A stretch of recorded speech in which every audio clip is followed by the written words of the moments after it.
എടി കാക്കച്ചി മുട്ടൂസി, നീ ഈ മഴയത്ത് വന്നില്ലല്ലോ. ഇന്ന് ഞാൻ ഇന്ന ഭക്ഷണത്തെക്കുറിച്ച് പറയാം. ചോറിൻ്റെ കൂടെ എനിക്ക് കാളൻ കിട്ടിയായിരുന്നു. കാളനാ കിട്ടിയത്, കാളയല്ലടി, കാളൻ. അത് നിനക്ക് വേണം, നിനക്കറിയാവോ? അതിൻ്റെ നിനക്ക് നിനക്കറിയാവോ? ഞാൻ പറയാം. കായ, ചേന, മോര്, മഞ്ഞൾ, കുരുമുളക്, ഉപ്പ്, തേങ്ങ, കറിവേപ്പില, ഇതൊക്കെ കൂടെ അടി ഉണ്ടാക്കുന്നതാ. നീ അവിടെ മഴയത്തും വന്ന് മാറിയിരുന്നത് എങ്ങനെയാണ് പറയുന്നത്? പിന്നെ അതിൻ്റെ രസം എന്നാണെന്നറിയോ? നമ്മളമുണ്ട്, അതിന് ഉപ്പ് രസമുണ്ട്, കടുവാണ്. അതിൻ്റെ ഗുണം ഉഷ്ണമാണ്, തീഷ്ണമാണ്. ഞാനീ ബുക്കിൻ്റെ അത് നോക്കിയിട്ട് പറയാം ഇനിയും ബാക്കി. വിഭാഗം അമ്ലം. ദോഷം എന്താണെന്ന് വെച്ചാൽ അല്പപിത്തവർത്തനം ഉണ്ടാകും, എന്നാൽ കഫം ശമിപ്പിക്കും. അതുകൊണ്ട് വയറ്റിലസുഖമുള്ളവരും കഫമുള്ളവരും വയറ്റിലസുഖമൊക്കെ ഉള്ളവർ അതാണ് കാളൻ കൂട്ടി കഴിക്കുന്നത്.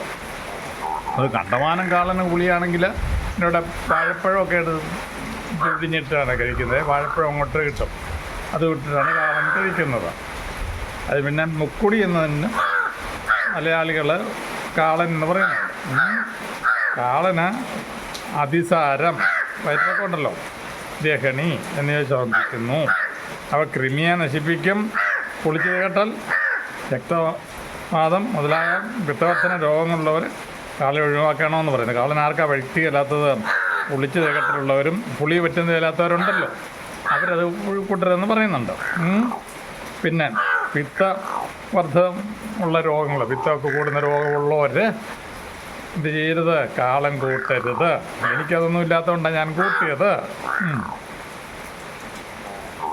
അതുകൊണ്ട് കൂട്ടരുത്. പിന്നെ അർശസിന് ഏറ്റവും നല്ലൊരു ഇതാണ്, അർശസ് രോഗമുള്ളവരെ കാളന് കൂട്ടാൻ പറയുന്നുണ്ട്. മഞ്ഞളൊക്കെ ഇട്ട്, നല്ലപോലെ മഞ്ഞളൊക്കെ ഇട്ട്, വാഴക്കായി എല്ലാം കൂടി ഇട്ട് കാളൻ കൂട്ടണം.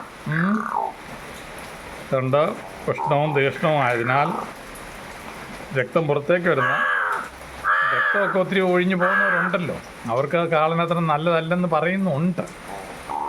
രക്തം ഒഴിയാത്തവർക്ക് കാളൻ കൂട്ടാം. എന്നിട്ട് ഞാൻ കാളൻ്റെ പറഞ്ഞ് നീ കേട്ടില്ലേ ഡി മുട്ടൂസി?